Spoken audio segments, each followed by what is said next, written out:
1012181.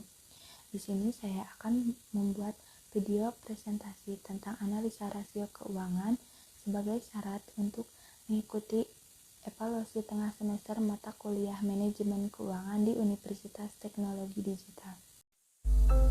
Nah, apa sih rasio keuangan? Rasio keuangan adalah rasio atau ukuran yang dihitung dari akun-akun atau komponen dalam laporan keuangan. Rasio keuangan sangat penting dalam perusahaan seperti pihak-pihak yang membutuhkan laporan keuangan seperti manajemen, pemilik, kreditur, investor, pemerintahan, dan lain sebagainya.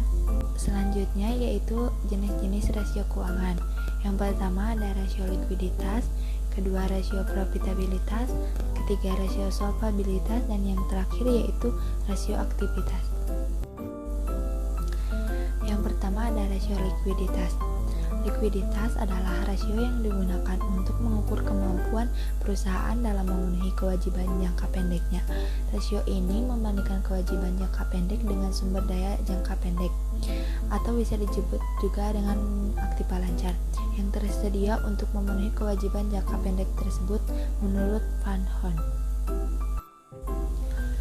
Jadi, rasio likuiditas adalah kemampuan perusahaan untuk melunasi kewajiban finansialnya yang segera jatuh tempo atau hutang jangka pendek. Dalam mengukurnya, rasio likuiditas terbagi menjadi 3. 1. Current ratio, quick ratio, dan yang ketiga yaitu cash ratio. Current ratio adalah rasio yang membandingkan antara aktiva lancar yang dimiliki perusahaan dengan hutang jangka pendek perusahaan yang bersangkutan. Formulasi atau rumus cara menghitung current ratio adalah aktiva lancar dibagi dengan hutang lancar. Misalkan 180 juta dibagi dengan 50 juta sama dengan 3,6. Yang kedua yaitu quick ratio. Quick ratio adalah rasio antara aktiva lancar dikurangi persediaan dengan hutang lancar perusahaan. Formulasi perhitungannya adalah quick ratio sama dengan aktiva lancar dikurangi persediaan dibagi hutang lancar. Misalkan 180 juta dikurangi 40 juta dibagi 50 juta adalah 2,8. Selanjutnya yaitu cash ratio. Cash ratio adalah rasio yang membandingkan kas dan aktiva lancar yang segera menjadi uang kas dengan hutang lancar. Cara menghitungnya adalah cash ratio sama dengan kas tambah efek dibagi hutang lancar. Efek yaitu aktiva lancar yang bisa diuangkan. Misalkan cash ratio sama dengan 15 juta ditambah 40 juta dibagi 50 juta sama dengan 1,1. Dan yang kedua yaitu rasio profitabilitas. Rasio profitabilitas adalah rasio atau perbandingan untuk mengetahui kemampuan suatu perusahaan untuk mendapatkan laba atau profit dari pendapatan atau earning terkait penjualan aset dan ekuitas berdasarkan dasar pengukuran tertentu. Rasio profitabilitas terdapat beberapa macam cara menghitungnya. Satu yaitu gross profit margin adalah ukuran kemampuan perusahaan untuk menghasilkan keuntungan dibandingkan dengan penjualan yang dicapai.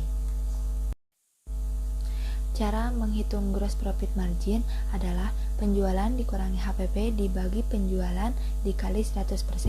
Misalkan 165 juta dikurangi 70 juta 500 dibagi 165 juta sama dengan 94 juta 500 dibagi 165 juta dikali 100% adalah 57 juta 27%. Selanjutnya yaitu net profit margin. Formulasinya adalah laba setelah pajak dibagi penjualan dikali 100%. Misalkan net profit margin 7.450.000 dibagi 165 juta dikali 100% adalah 4,5%.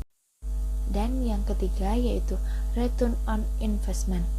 Laba setelah pajak dibagi total aktiva dikali 100%. Return on investment 7.450.000 dibagi 340 juta dikali 100% adalah 2,19%. Selanjutnya return on equity.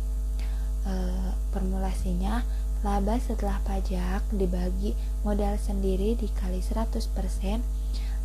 Misalkan 7.450.000 dibagi 200 juta dikali 100% adalah 3,72%.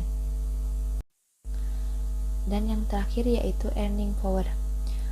Penjualan dibagi total aktiva dikali laba setelah pajak dibagi penjualan. Misalkan 165 juta dikali 7.450 dibagi 340 juta dikali 165 juta adalah 12.292.500 dibagi 56.100 dikali 100%. Hasilnya adalah 2,19%. Selanjutnya yaitu rasio leverage atau rasio solvabilitas. Rasio solvabilitas merupakan suatu rasio yang berfungsi menilai kemampuan perusahaan dalam melunasi semua kewajibannya baik dalam jangka pendek maupun jangka panjang dengan jaminan aktiva atau kekayaan yang dimiliki perusahaan sehingga perusahaan tersebut dilikuidasi atau ditutup. Jadi, rasio solvabilitas adalah rasio yang menunjukkan seberapa besar kemampuan perusahaan untuk membayar hutang jangka panjang dan jangka pendek. Perhitungan cara menghitung rasio solvabilitas. Yang pertama ada debt ratio. Debt ratio adalah rasio antara total hutang dengan total aktiva. Rumusnya yaitu debt ratio sama dengan total hutang dibagi total aktiva dikali 100%. Debt rasionya sama dengan misalkan 50 juta dibagi 430 juta dikali 100% adalah 11,8%. Ada debt to equity ratio. Total hutang dibagi modal sendiri dikali 100%.